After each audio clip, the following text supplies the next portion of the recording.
สุขใจเข้าวัดเถิดคุณ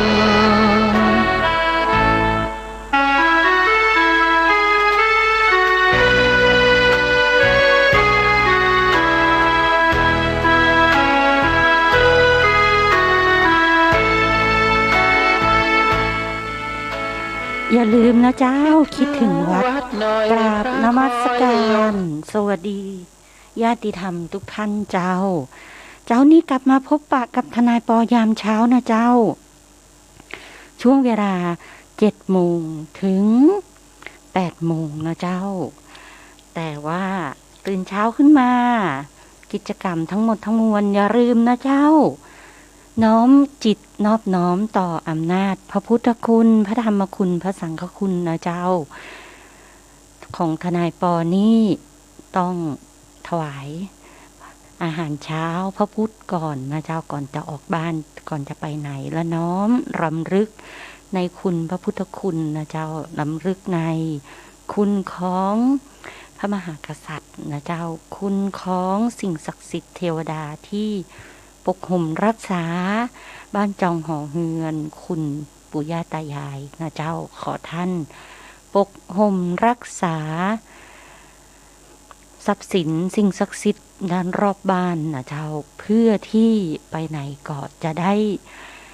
ปลอดภัยนะเจ้าสิ่งที่มีอยู่แล้วก็จะได้สูญสลายบรมละลายนะเจ้าสิ่งที่มีอยู่แล้วก็เพิ่มพูนทรัพย์สินเงินทองให้รวยแล้วรวยอีกนะเจ้าคณะศรัทธาคณะเครือข่ายของ 104.5 เมกะเฮิรตซ์นะเจ้าขอให้สุขภาพแข็งแรงมีอยู่แล้วก็รวยแล้วรวยอีกนะเจ้าเรื่องของทรัพย์สินเงินทองเป็นเรื่องของชีวิตปกติที่เราทำงานเพื่อสิ่งเหล่านี้นะเจ้าเราจะหามาอย่างสุดท้ายก็ตายแต่ว่าในช่วงเวลาที่มีชีวิตจนถึงช่วงเวลาที่ถึงแก่ความตายนั้นท่านจะอยู่อย่างไรถ้าไม่มีทรัพย์สินเงินทองเพราะฉะนั้นตรงนี้น้อมจิตน้อมใจนะเจ้าทำการงานเพื่อให้ได้ทรัพย์สินมาแต่ทรัพย์สินที่ได้มาต้องเป็นทรัพย์สินที่ได้มาอย่างสุจริตนะเจ้าท่านก็จะอยู่อย่างสบายใจเพราะฉะนั้นทรัพย์สินที่ได้มาอย่างสุจริตจะมีสิ่งหนึ่งที่ช่วยเตือนจิตเตือนใจท่านเวลาทำอะไรแล้วจะได้ไม่หลงผิดไปในสิ่งที่ไม่ดีนะเจ้านั่นก็คือศีล 5นะเจ้ามีศีลสุขล้ำมีธรรมสุขใจนะเจ้าวันนี้เป็นเสียงของคุณกิ๊บสรัญญานะเจ้าเปิ้นเอามาขึ้น YouTube ออนไลน์นะเจ้าโคเวอร์กาเมมุสาสุราเม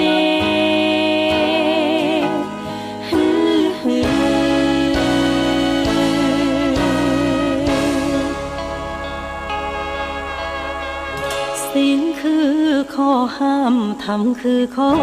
ให้พุทธองค์ตรัสไว้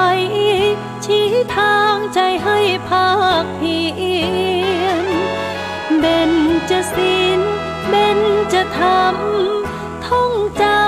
ำสมัยเราเป็นนักเรียนธรรมะไม่เคยแปลเปลี่ยนแต่เรายังจำได้ไหมมาทวงคำมั่นหมู่บ้านศีล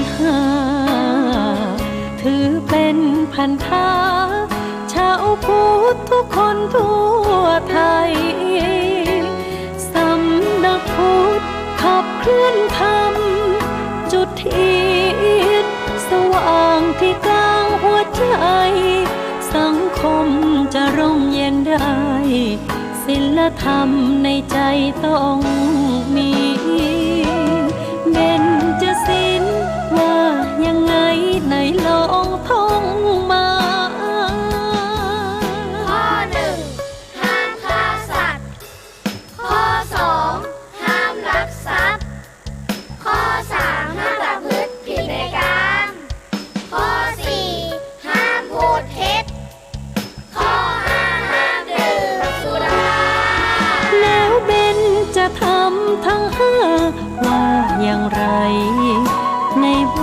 ชัดๆอีกทีข้อหนึ่งเมตตากรุณาข้อสองสัมมาอาชีพข้อสามกามสังวรข้อสี่ต้องมีสัจจะข้อห้าสติสัมปชัญญะศีลห้าข้อ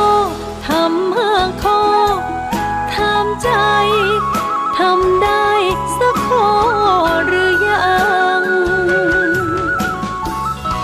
มีศีลสุขล้ำมีธรรมสุขใจวอนพี่น้องไทยช่วยกันใส่ใจจริงจังยุคสมัยสื่อออนไลน์ทางโทรโจมตีใจเราทุกทางมีศีลมีธรรมเคียงข้างชีวิตพบทางสุขใจ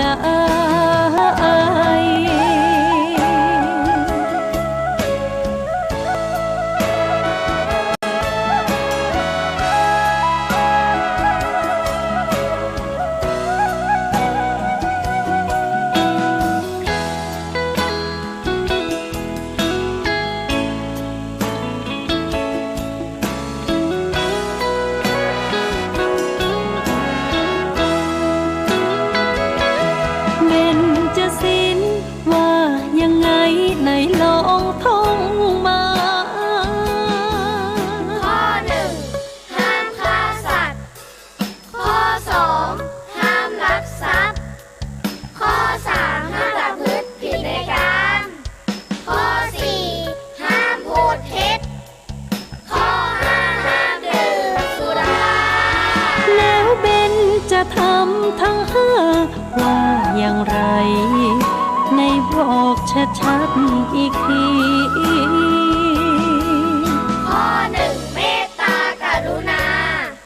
ข้อสองสัมมาอาชีพข้อสามกามสังวรข้อสี่ต้องมีสัจจะข้อห้าสติสัมปชัญญะศีลห้าข้อธรรมห้าข้อทำใจทำได้สักข้อหรือยังมีศีลสุขล้ำมีธรรมสุขใจวอนพี่น้องไทยช่วยกันใส่ใจจริงจังยุคสมัยสื่อออนไลน์ทางโทรโจมตีใจเราทุกทางมีศีลมีธรรมเคียงข้างชีวิตพบทางสุขใจมีศีลมีธรรมเคียงข้างชีวิตสมปรารถนาทุกหมู่บ้านรักษาศีลห้าสังคมน่าอยู่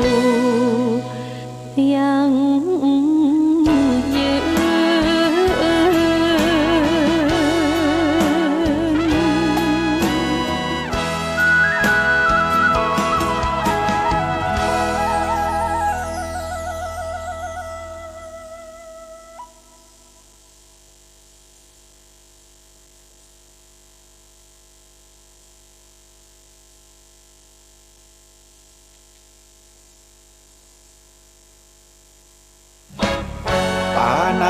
ปาตาเวรมณีอทินนาทานาเวรมณีกาเมมุสาสุราเม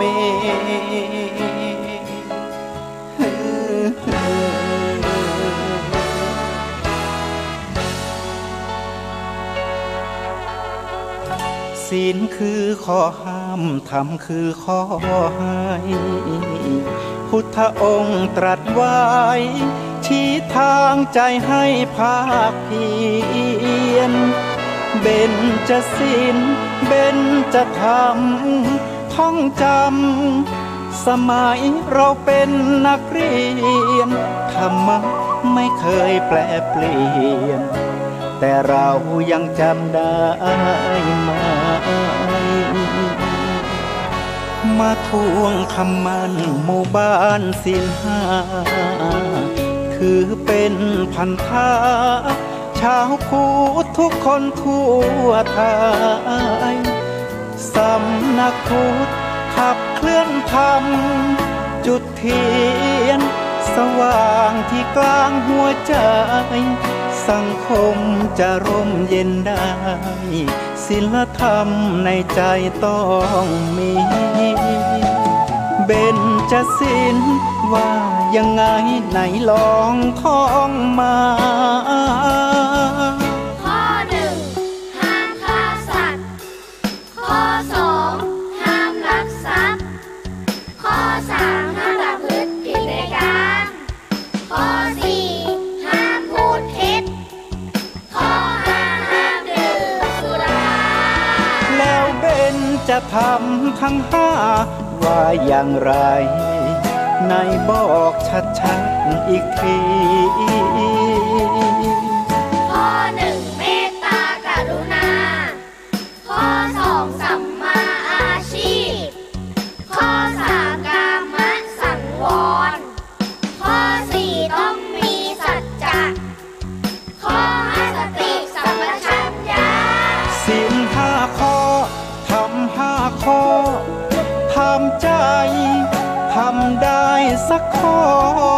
หรือยังมีศีลสุขล้ำมีธรรมสุขใจวอนพี่น้องไทยช่วยกันใส่ใจจริงจังยุคสมัยสื่อออนไลน์ทั้งโทรโจมตีใจเราทุกทางมีศีลมีธรรมเคียงข้างชีวิตพบทางสุขใจ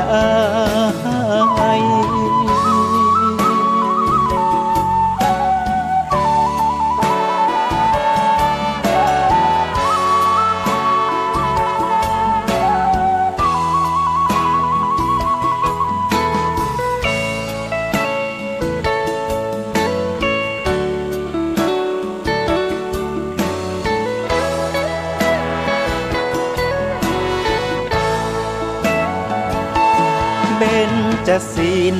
ว่ายังไงไหนลองท่องมาข้อหนึ่งห้ามฆ่าสัตว์ข้อสองห้ามลักทรัพย์ข้อสามห้ามประพฤติผิดในกามข้อสี่ห้ามพูดเท็จข้อห้าห้ามดื่มสุราแล้วเบญจะทำทั้งห้าว่าอย่างไรในบอกชัดๆอีกทีข้อหนึ่งเมตตากรุณาข้อสองสัมมาอาชีพข้อสามกามสังวรข้อสี่ต้องมีสัจจะข้อห้าสติสัมปชัญญะศีลห้าข้อทำห้าข้อทำใจทำได้สักข้อหรือยังมีศีลสุขล้ำมีธรรมสุขใจวอนพี่น้องไทยช่วยกันใส่ใจจริงจังยุคสมัยสื่อออนไลน์ทั้งโทรโจมตีใจเราทุกทางมีศีลมีธรรมเคียงข้างชีวิตพบทางสุขใจมีศีลมีธรรมเคียงข้างชีวิตสมปรารถนาทุกหมู่บ้านรักษาศีลห้าสังคมน่าอยู่ยังยืน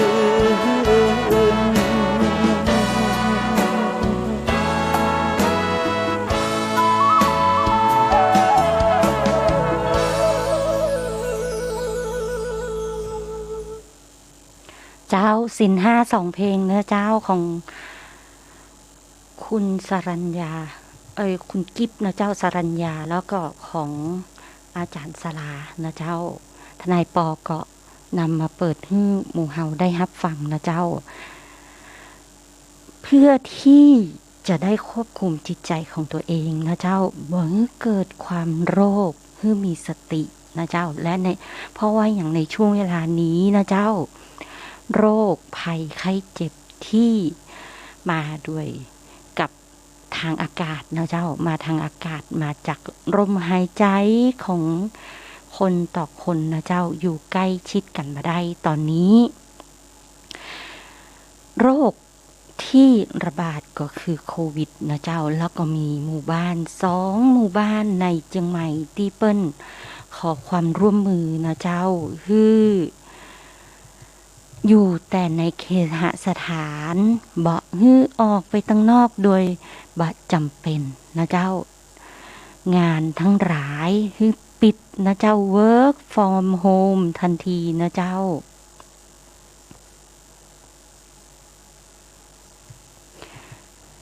และจังหวัดใกล้เคียงเฮานะเจ้าจังหวัดแป้จังหวัดอุทัยในภาคเหนือนี่นะเจ้า2จังหวัดนี้สบคโดยมหาดไทยนะเจ้าเปิ้นประกาศไว้ตั้งแต่วันที่7ว่าฮื้ออยู่แต่ในบ้านบ่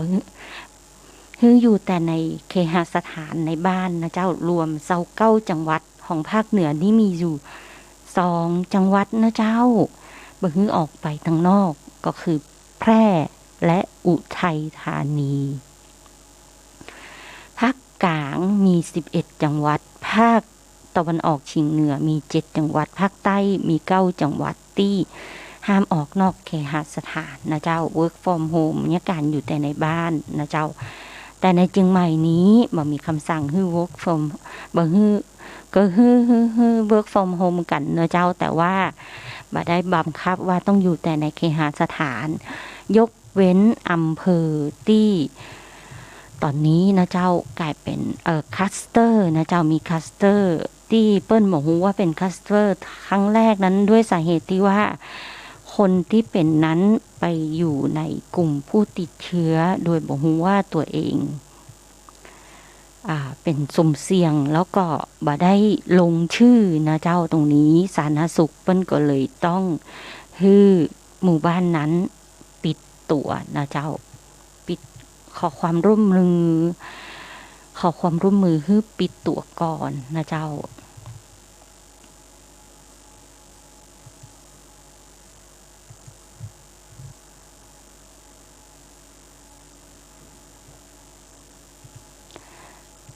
เสียงบ่ได้เงียบนะเจ้าเสียงบ่ได้เงียบพอดี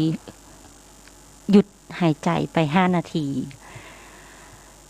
แล้วก็มีข่าวดีว่าแอสตราเซเนกานะเจ้า 600,000 โดสมาเชียงใหม่แล้วนะเจ้ากลุ่มแรกที่เปิ้นจะดูแลก็คือผู้สูงอายุ60ปีขึ้นไปนะเจ้าซึ่งมีจำนวนคน 384,484 รายนะเจ้ากลุ่มผู้ป่วย7กลุ่มโรคเรื้อรังอีก 176,010 รายนะเจ้ามีคนเข้าไปจองคิวแล้วนะเจ้าจองคิวกับหมอพร้อม 34,980 รายจำนวนการจองคิวในพื้นที่ผ่านโรงพยาบาลสาธารณสุขตำบลหรืออสมนะเจ้า 4,194 รายเป็นข้อมูลของสสจ.จังหวัดเชียงใหม่นะเจ้าเมื่อวันที่8พฤษภาคมนะเจ้าวันที่8ตะวานี้ก็มีคนเป็นโรคนะเจ้า26 รายมีเพิ่มมาจากวันที่7 4 รายนะเจ้าวันที่7มี22 รายติดเชื้อมานะเจ้าสะสมรวมตั้งแต่เมษามาก็เป็น 3,869 รายนะเจ้า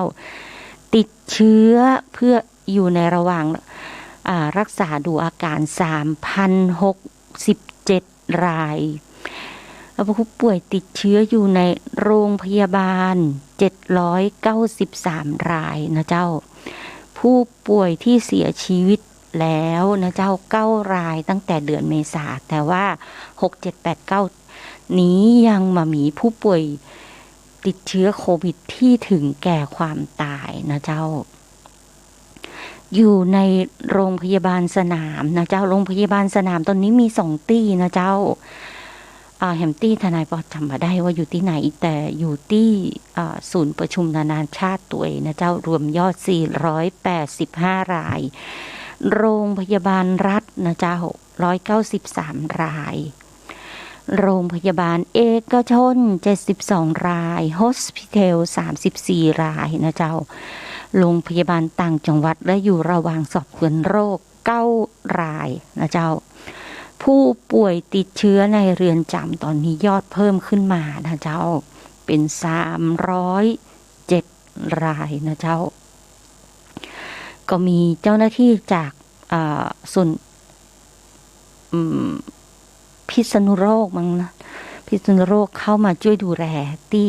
เรือนจำนะเจ้าเรือนจำเชียงใหม่เพิ่งบินมาเมื่อวานนี้ทนายปอติดตามข่าวอยู่ก็เพิ่งทราบนะเจ้าก็ติดตามกันต่อไปว่าผลการทำงานท่านจะเป็นอย่างไรนะเจ้าเพราะทนายปอก็โอเคดีใจที่ทางเรือนจำมีคนช่วยดูแลนะเจ้า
กัมมุนา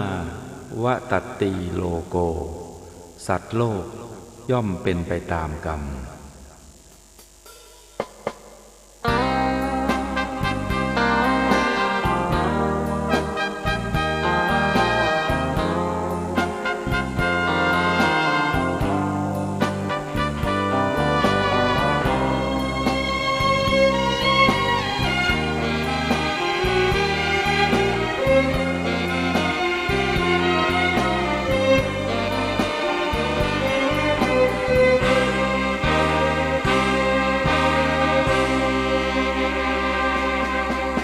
กรรมอำนาจกรรมกุศลกรรมหรืออกุศลกรรมทุกการกระทำเป็นกรรมชั่วกรรมดีคนเราเกิดมาเป็นไปตามกรรมเช่นนี้ทำชั่วทำดีล้วนแต่มีผลกรรมใจอำนาจใจสติครองไว้อย่าผิดพลาดเพ้อไปพระองค์เข้าใจชี้ในสิ่งกระทำจรวดบรรทุกใส่มาแล้วนาเวรกรรมคิดจะกระทำย้ำให้พึงสังวรคนและสัตว์ทั้งหลายที่เป็นไปต่างๆนานาชีวิตแตกต่างนานากรรมชักพาพบเย็นพบร้อนคนไม่เข้าใจกันมัวกระทำเรื่องบาปหลายตอนเกิดใหม่พบหน้าแน่นอนนรกร้อนน่าสะพรึงกลัวกรรมอำนาจกรรมกุศลกรรมหรืออกุศลกรรมไม่ควรกระทำกรรมที่ผิดติดตัวทำบาปโหดร้ายมันไม่ใช่เรื่องยิ้มหัวผลลัพธ์น่ากลัวน่ากลัวอำนาจกรรม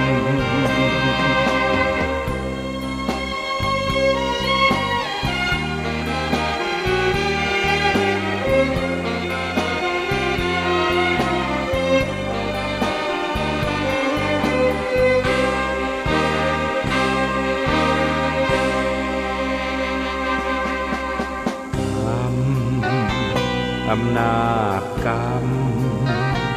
กุศลกรรมหรืออกุศลกรรมไม่ควรกระทำกรรมที่ผิดติดตัวทำบาปโหดร้ายมันไม่ใช่เรื่องยิ้มหัวผลลัพธ์น่ากลัวน่ากลัวอำนาจกรรม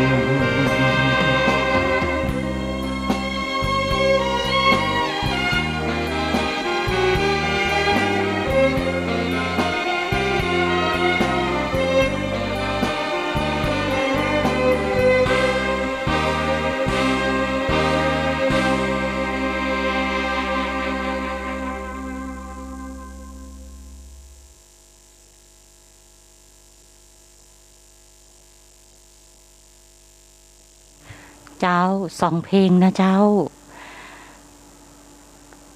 ฟังให้จบนะเจ้ากรุณาฟังให้จบเป็นเวอร์ชั่นธรรมะนะเจ้า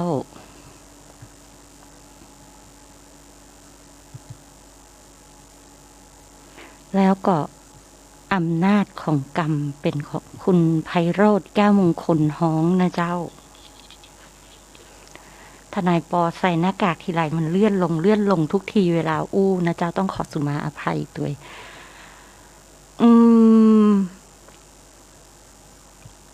ช่วงนี้นะเจ้าคัสเตอร์ของเจียงใหม่นะเจ้ายังสุ่มเสี่ยงอยู่ที่อำเภอแม่วางนะเจ้า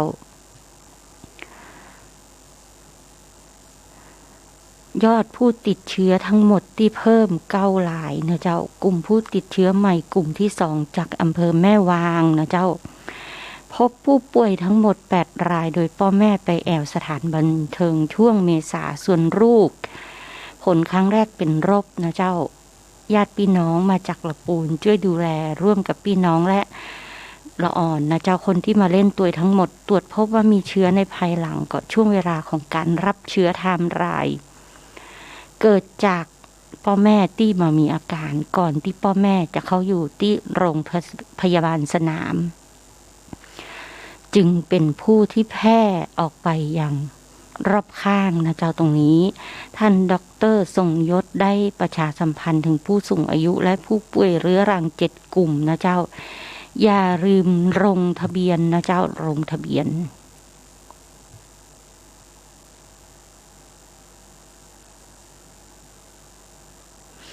กับหมอพร้อมนะเจ้าหรือสาธารณสุขนะเจ้า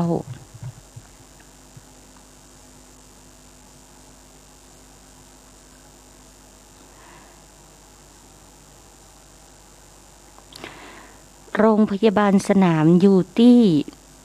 ศูนย์ประชุมแสดงสินค้านานาชาตินะเจ้า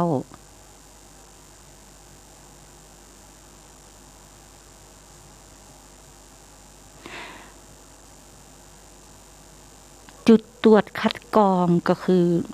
6.55%ส่วนความเสี่ยงในการติดเชื้อพบว่าเป็นการสัมผัสในครอบครัวนะเจ้าและโรงพยาบาลสนามแฮมตี้ก็อยู่ในมช.นี้แหละเจ้า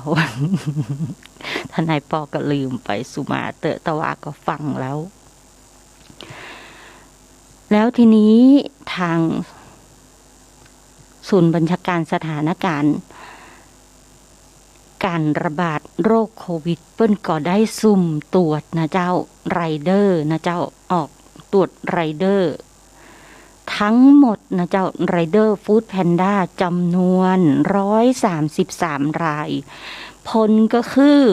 ลบหมดนะเจ้าไม่พบผู้ติดเชื้อแต่ก็ขอให้เจ้าบ้านสั่งอาหารนะเจ้าต้องรักษามาตรการป้องกันนะเจ้าโดยเฉพาะการสวมหน้ากากอนามัยนะเจ้าล้างมือด้วยสบู่นะเจ้าแอลกอฮอล์หลังรับสินค้าอย่างเคร่งครัดคัสเตอร์เชียงใหม่ตอนนี้เฝ้าระวังต่อไปอีก28 วันนะเจ้าหลังพบผู้ป่วยรายสุดท้ายที่เป็นคัสเตอร์อยู่ระหว่างเฝ้าระวัง12 คัสเตอร์พบผู้ป่วยเพิ่มมากกว่า12 วันแล้วส่วนคัสเตอร์ที่ยังพบผู้ติดเชื้อมีอยู่3 คัสเตอร์เดิมคือแม่อ้ออำเภอเชียงดาวนะเจ้าพบผู้ติดเชื้อเพิ่ม1 รายเป็นภรรยาของผู้ป่วยรายแรกตรวจ2 ครั้งแรกไม่พบเชื้อเมื่อเริ่มมีอาการก็ตรวจครั้งที่3พบเชื้อนอกจากนี้มีการตรวจพบเชื้อรายใหม่อีก2 กลุ่มจากเลี้ยงวันเกิดที่ดอยสะเก็ดนะเจ้าและแพร่กระจายกันภายในชุมชนและครอบครัวผู้ป่วยรายแรกเป็นพนักงานขับรถขนส่งสินค้าและเดินทางกลับจากกรุงเทพไม่ได้ลงทะเบียนเข้าจังหวัดในระบบ 4M ชนะทำให้เจ้าหน้าที่ตรวจบัปะนะเจ้าและได้มีการจัดเลี้ยงให้กับภรรยามีผู้ร่วมงาน20 คนนะเจ้าวันนี้พบผู้ติดเชื้อเพิ่มอีก5 รายทำให้ยอดผู้ติดเชื้อทั้งหมดนี้ขนาดนี้9 รายนะเจ้ากลุ่มผู้ติดเชื้อกลุ่มที่2จากอำเภอแม่วางทั้งหมด8 รายโดยพ่อแม่ไปแอวสถานบันเทิงช่วงเมษาส่วนลูก2 คนผลเป็นลบนะเจ้าก็นั่นแหละก็ระมัดระวังกันนะเจ้าอัตหิอัตโนนาโถนะเจ้าตอนนี้1หน้ากากนะเจ้า2ล้างมือนะเจ้าล้างมือบ่อยๆอย่าเพิ่งรำคาญนะเจ้าถ้าใครบอกว่าล้างมือจนมือแห้งแล้วมีแอลกอฮอล์ฆ่าเชื้อประเภทผสมวิตามินอ e ีนะเจ้าทนายปอก็ไปได้มาจากที่ไหนมาหูก็มาแน่ใจเหมือนกันนะเจ้าได้มา2 ขวดก็เอาทามือนะเจ้าแล้วก็แอลกอฮอล์ของวัดนะเจ้าพอดีเปิ้นคณะวีอย่างเนี้ยทนายแมสคอมนะเจ้าแมสคอมอาสานะเจ้าเปิ้นเอามาให้วัด ฝ่ายหินนะเจ้า 75% ได้จากพระอาจารย์ก็เอาไว้ใส่กระเป๋าเวลาไปที่เข้าใกล้พื้นที่สุ่มเสี่ยงนะเจ้าฉีดอย่างแรงแต่ถ้าอยู่บ้านนี่ก็จะเป็นที่ผสมวิตามินอีแบบ 70% อย่างแบบอันนะเจ้าและช่วงนี้นะเจ้ามีคนกระทำผิดกฎหมายนะเจ้าขัดคำสั่งเจ้าพนักงานนำแรงงานต่างด้าวผิดกฎหมายเข้ามาในพื้นที่ทางสบคนะเจ้ากำชับกำนันผู้ใหญ่บ้านผู้นำชุมชนนะเจ้ารวมทั้งอาสาสมัครต่างๆในพื้นที่สอดส่องตรวจตาบุคคลที่เดินทางเข้าออกในหมู่บ้านของตนนะเจ้าเพื่อมึงมีการลักลอบเข้าไปในพื้นที่ขอความร่วมมือทุกภาคส่วนช่วยกันสอดส่องดูแลนะเจ้าในกลุ่มของสถานประกอบการหอพักโรงงานห้ามไม่ให้มีการจ้างงานหรือให้ที่พักพิงแก่แรงงานต่างด้าวผิดกฎหมายเข้ามาพักนะเจ้าตรงนี้ทางผู้บริหารของจังหวัดเชียงใหม่เพิ่นก็ขอความร่วมมือเข้าไปนะเจ้าทุกสถานที่แล้วเมื่อวานนี้นะเจ้าวัดเจดีย์หลวงทำพิธีบวงสรวงประเพณีใส่ขันดอกอินทขิฬนะเจ้าปูจานะเจ้างานมีระหว่างวันที่8ถึง14/6/4นี้นะเจ้าวันที่8ถึง14พฤษภาคม64ช่วงเวลาปลายเดือน8เข้าหาเดือน9นะเจ้าปลายเดือน8เข้าหาเดือน9ก็ว่ากันไปนะเจ้าทนายปอแนะนำแล้วหลายๆท่านนะเจ้าเปิ้ลมีพิธีอินทกินแต่พิธีอินทกินแบบ New Normal นะเจ้าบ่ายวันที่8เมื่อวานนี้ 4 โมงเย็นท่านผู้ว่าราชการจังหวัดเชียงใหม่เป็นประธานในพิธีบวงสรวงนะเจ้านั่งห่างกันคนละเมตร2 เมตรนะเจ้า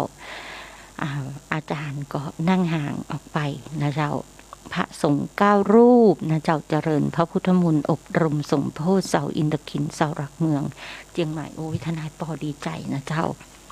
กว่าฮีดกว่าวัฒนธรรมของคนเมืองเชียงใหม่จะห่างหายกันไปด้วยสถานการณ์โรคร้ายโควิดนะเจ้าเสาอินทขิฬเป็นเสาหลักเมืองเชียงใหม่วัดเจดีย์หลวงและประเพณีใส่ขันดอกนี่มีฮีตนี้มาแต่ช้านานแล้วนะเจ้าสืบเนื่องเพราะโควิดนี้ละเจ้าทำฮื้อปีที่แล้วนี้บ่มีฮีตในเรื่องนี้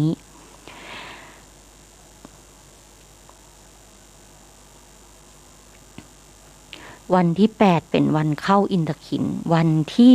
15เป็นวันออกอินทขิฬนะเจ้าทางวัดจัดให้มีพิธีถวายเครื่องสักการะตามคติความเชื่อที่เคยปฏิบัติกันมาช้านานนะเจ้าพิธีบวงสรวงพิธีเจริญพระพุทธมนต์ของพระสงฆ์ส่วนกิจกรรมอื่นๆงดหมดนะเจ้างดให้เจ้าบ้านต่างหลายเข้าร่วมพิธีเพื่อให้เป็นไปตามมาตรการป้องกันโควิด -19 ทางวัดขอเจริญพรเชิญชวนทุกท่านร่วมทำบุญแบบออนไลน์เป็นเจ้าภาพเครื่องสักการะเป็นเจ้าภาพเครื่องบวงสรวงเป็นเจ้าภาพวัตถุไทยทานถวายแด่พระสงฆ์วัดต่างๆที่อาราธนามาเจริญพระพุทธมนต์ในแต่ละวันละ9 รูปรวม8 วันนะเจ้าพุทธศาสนิกชนสามารถร่วมทำบุญที่ธนาคารกรุงไทยสาขาจ้างการนะเจ้ากรุงไทยนะเจ้าสาขาจ้างการชื่อบัญชีวัดเจดีย์หลวงวรวิหารเลขที่บัญชี533-02-68648ผ่านบัญชีวัดตะอันนะเจ้าก็ขออนุโมทนาบุญกับกุท่านนะเจ้ากุรูปนะเจ้าตรงนี้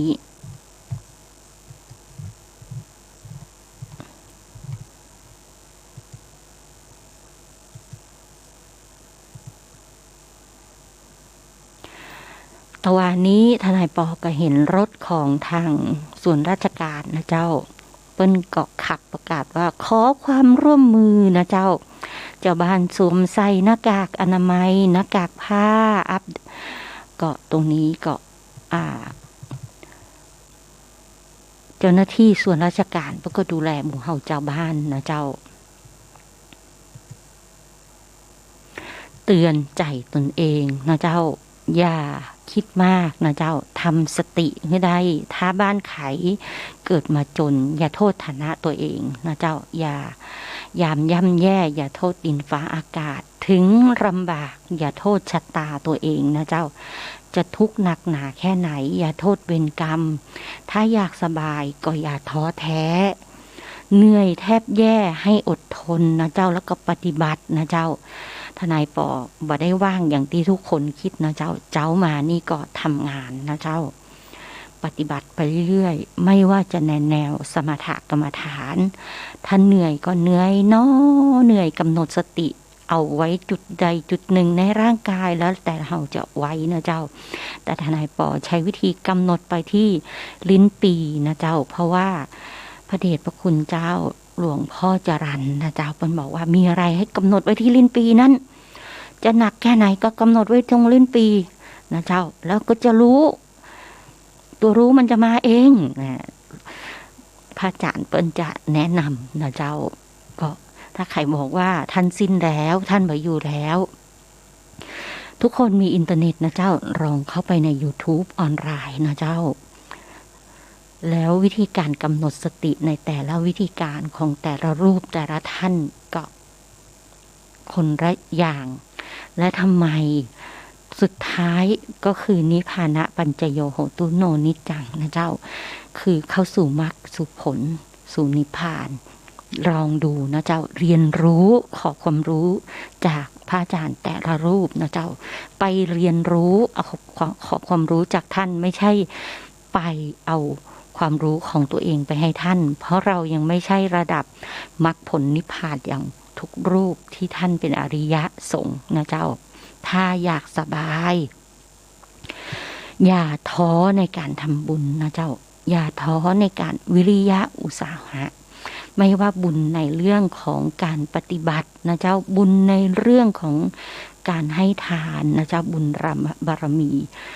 ยิ่งเหนื่อยแทบแย่ก็ให้อดทนทำใครติใครว่าอย่าสนอย่าจำนะเจ้าจะสูงหรือต่ำตัวเรา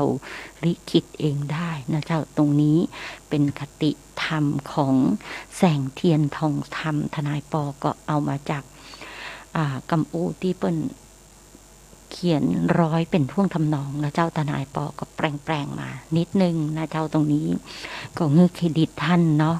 ว่าเรานำข้อมูลมาจากท่านหลวงพ่อจรัญแนะนำว่า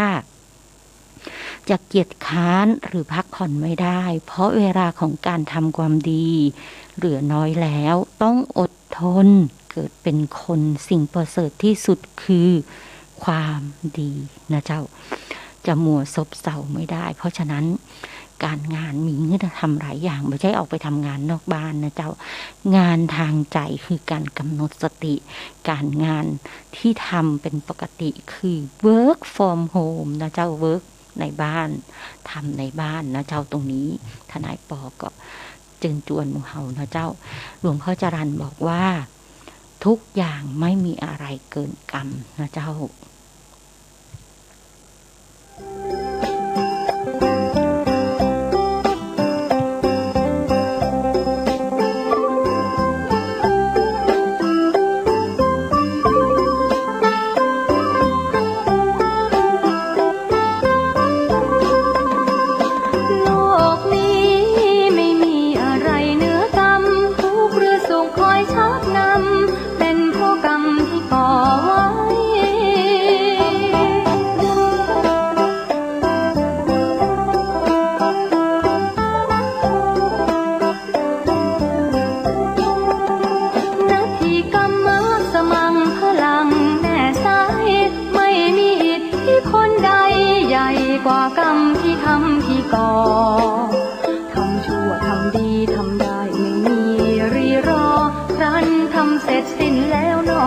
อำนาจกำรอบังคับเรา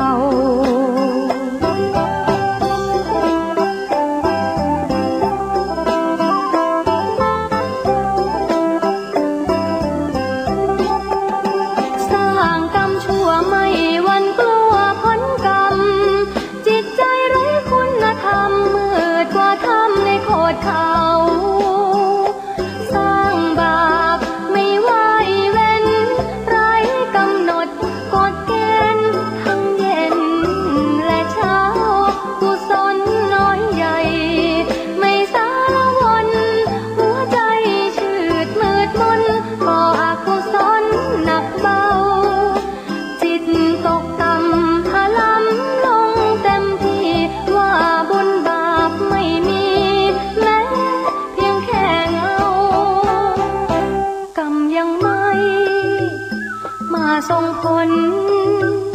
ก็หลงตนทำแล้วทำเล่าพอหมดบุญเก่าก็ถึงคราวเป็นไป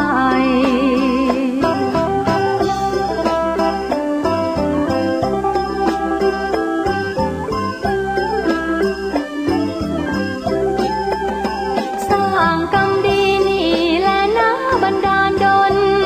ถึงได้เกิดมาเป็นคนด้วยกุศลที่ก่อไว้บางเรื่องอำนาจและวาสนาบางต้อยต่ำแต่เกิดมาถ้าเป็นไฉนมหาบุรุษพระพุทธองค์เห็นจริงจึงได้ชี้ลงตรงกรรมจำแนกไว้บาปบุญเก่าที่เราเคยก่อตั้งกับกันมารอนั่นแหละเนาะใช่อื่นไกลเหตุฉะนั้นท่านจึงเน้นให้ละเว้นบาปกรรมน้อยใหญ่คือทำไปก็เป็นเหมือนไฟเผาตัว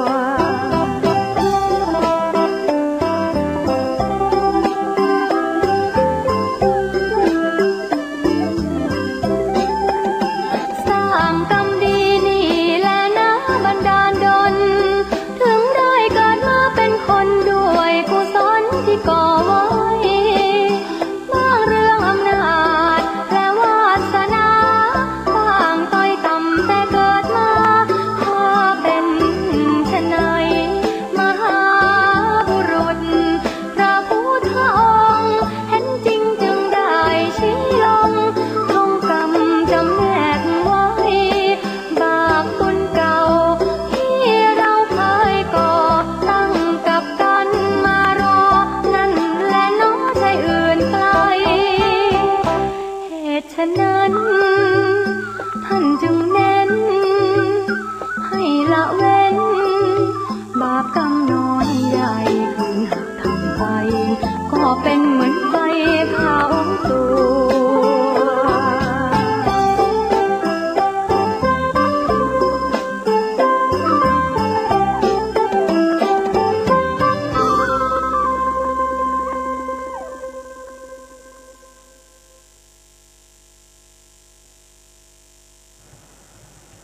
เจ้าไม่มี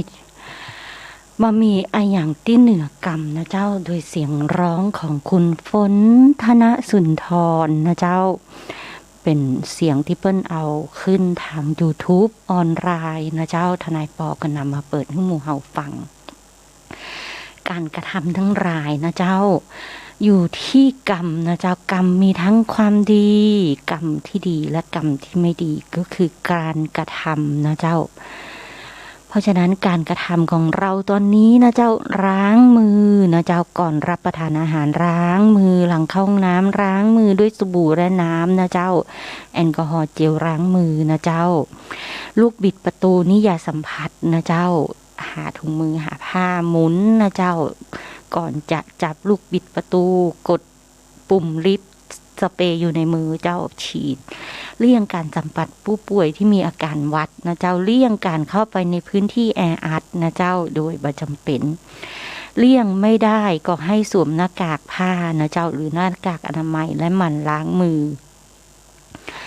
ลดการแพร่เชื้อลดระยะเวลาการอยู่ในที่ชุมนุมชนนะเจ้าลดกิจกรรมที่เราทำร่วมกันของคนหมู่มากลดการแพร่กระจายเชื้อเจ็บป่วยคือหยุดเรียนหยุดงานนะเจ้า work from home กันนะเจ้าตรงนี้สุดท้ายเหลือ4 นาทีนะเจ้าตะวันนี้วันที่8 พฤษภาคมวันกาชาตินะเจ้า World Red Cross และ Red Crossทนายปออ่านอย่างไร Crisis Day นะเจ้า2021 Together we are unstoppable นะเจ้าฮื้อเลือดฮื้อชีวิตวันที่8 พฤษภาเป็นวันกาชาติโลกนะเจ้ามาช่วยกันบริจาคเลือดในสภาวะขาดแคลนนี้นะเจ้าตะวันนี้วันกาชาติโลก สุดท้ายติ่งน้อยเดียวนะเจ้าในเรื่องของสัญญาเช่านะเจ้าใครมาบ่นร้ายคนนะเจ้าหลายตีหลายตางบอกว่าสัญญาเช่าผู้เช่านะเจ้ามีหน้าที่ชำระค่าเช่าถ้าบัตรชำระค่าเช่าก็ทำหนังสือแจ้งเตือนนะเจ้าให้ชำระภายในกำหนดระยะเวลาที่บอกกล่าวนะเจ้าถ้าบัตรชำระภายในระยะเวลาบอกกล่าวนะเจ้าก็จะมีค่าปรับชำระหนี้ล่าช้านะเจ้าเบี้ยปรับนะเจ้าถ้าบัตรชำระอีกก็บอกเลิกสัญญาเข้าไปในหนังสือทวงถามนะเจ้าหนังสือแจ้งให้ชำระค่าเช่าเมื่อแจ้งแล้วไม่ชำระภายในกำหนดเวลาที่เตือนนั้นนะเจ้าก็สามารถเลิกสัญญาเช่านะเจ้าให้ออกได้ก็ถือว่าอยู่โดยไม่มีสิทธิ์ที่จะอยู่นะเจ้ากลายเป็นบุกรุกได้นะเจ้าตรงนี้ผู้เช่าทั้งหลายทนายปอแนะนำไว้แล้วนะเจ้าถ้าผู้ให้เช่าเขาเตือนเขาทวงถามนั่นแสดงว่าเขายังให้คุณอยู่นะเจ้าบางรายนี่เปิ้นบางฮื้ออยู่แล้วเปิ้นฮื้อออกทันทีทันใดเลยนะเจ้าทนายปอเห็นผู้ให้เช่าหลายท่านก็ทำแบบนั้นนะเจ้าทนายปอก็ไม่อยากจะทำนะเจ้าหลายคนหลายรายก็ทำกับทนายปอไม่เป็นไรติดค้างกันไปนะเจ้าก็ท่านต้องมาใช้กรรมกับทนายปอกันอีกนะเจ้า3 เดือน5 เดือนว่ากันไปนะเจ้าตรงนี้ระมัดระวังตัวนะเจ้าโควิดแอสตราเซเนกามาเจียงใหม่แล้วนะเจ้าอย่าลืมนะเจ้าไปลงทะเบียนสาธารณสุขสสจ.หรือลงทะเบียนกับหมอพร้อมทางอินเทอร์เน็ตนะเจ้าอยู่โรงพยาบาลไหนลงทะเบียนฉีดวัคซีนวันที่19วันที่1 พฤษภาคมนี้ผ่านไปแล้วนะเจ้าจนถึงวันนี้ก็สามารถไปลงทะเบียนได้อยู่นะเจ้ายังมีคนไปลงทะเบียนน้อยอยู่กลัวๆกันนะเจ้าก็ต้องกล่าวลาแล้วนะเจ้านมัสการลาและสวัสดีญาติธรรมทุกท่านเจ้า